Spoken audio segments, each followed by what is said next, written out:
बिहार पंचायत चुनाव 2026 को लेकर तैयारियां शुरू कर दी गई हैं। पूरे जोरों तोरों से तैयारियां शुरू कर दी गई है और ऐसा प्रयास किया जा रहा है कि सभी काम को समय से पहले पूरा कर लिया जाए ताकि चुनाव के समय किसी प्रकार की कोई गड़बड़ी ना हो सके। इसको लेकर पंचायती राज मंत्री दीपक प्रकाश ने भी ऐलान कर दिया है और कहा है कि हर काम को समय पर पूरा करते हुए चुनाव जो है अपने निर्धारित समय पर करा लिया जाएगा। बता दें आपको कि पंचायत चुनाव से जुड़ी इस वक्त की बड़ी अपडेट जो है सामने निकल कर आ रही है और यह जो अपडेट है वो आरक्षण व्यवस्था को लेकर है। बता दें आपको कि हर 2 चुनाव के बाद आरक्षण की व्यवस्था बदलती है और ऐसे में 2021 के बाद 2026 में अब आरक्षण स्वरूप बदलने का समय आ चुका है, जिसको लेकर मंत्री ने भी ऐलान कर दिया है और कहा है कि इस बार की चुनाव में जो है आरक्षण व्यवस्था जो है वो पूरी तरह से बदल दी जाएगी, जिससे नए चेहरों को मौका मिलेगा।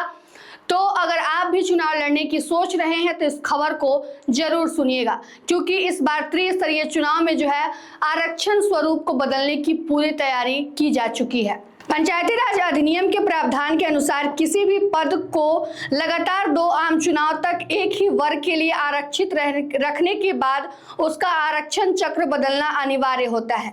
इसी नियम के तहत वर्ष 2026 के चुनाव में तीसरी बार आरक्षण व्यवस्था में व्यापक बदलाव देखने को मिलेगा। अधिकारियों के अनुसार जिन पदों पर वर्ष 2016 और 2021 में एक ही श्रेणी का आरक्षण लागू था, अब उन पदों को नए सिरे से तय किया जाएगा। इससे पंचायत स्तर पर राजनीतिक समीकरण पूरी तरह बदल सकते हैं। बिहार में पंचायत चुनाव में आरक्षण व्यवस्था की शुरुआत वर्ष 2006 में की गई थी। इसका पहला चक्र वर्ष 2011 में पूरा हुआ। उसके बाद 2016 और 2021 के चुनाव में आरक्षण का दूसरा चक्र लागू हुआ।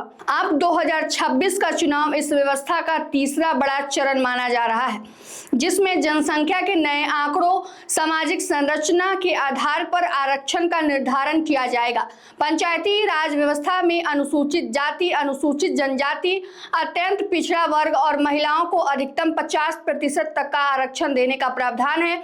अनुसूचित जाति, अनुसूचित जनजाति को उनकी आबादी के अनुपात में आरक्षण मिलता है।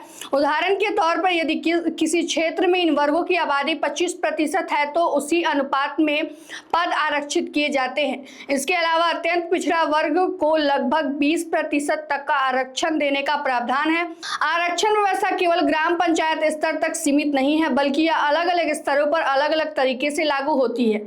मुखिया पद का आरक्षण पंचायत समिति क्षेत्र के सभी ग्राम पंचायतों की स्थिति को देखकर तय किया जाता है। वहीं पंचायत समिति सदस्यों का आरक्षण पूरे पंचायत समिति के पदों के आधार पर निर्धारित होता है। इसके अलावा प्रखंड प्रमुख पद का आरक्षण जिले में उपलब्ध कुल पदों में 50% के आधार पर तय किया जाता है। आरक्षण चक्र में बदलाव की संभावना से राजनीतिक हलचल तेज हो गई है।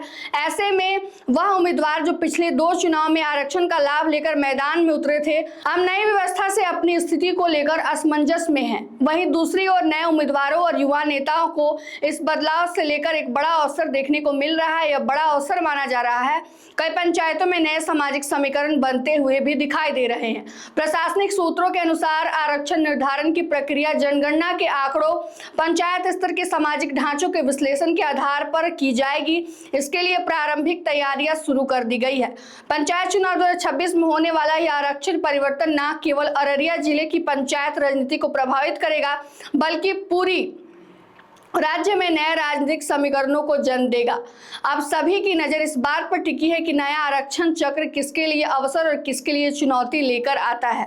तो बता दें आपको कि अब आरक्षण की व्यवस्था को बदलने की पूरी तैयारियां जो है वो चल रही हैं और जल्द ही इसको लेकर अब पूरी आरक्षण व्यवस्था बदल जाएगी, जिससे नए युवाओं को, नए नेताओं को जो है इस चुनाव में मौका मिलेगा। बता दें आपको कि इस बार जो पंचायती चुनाव होगा, इसमें त्रिस्तरीय चुनाव में पहली बार ईवीएम यानी इलेक्ट्रॉनिक वोटिंग मशीन का इस्तेमाल किया जाएगा। इसके जरिए ही वोटिंग कराई जाएगी।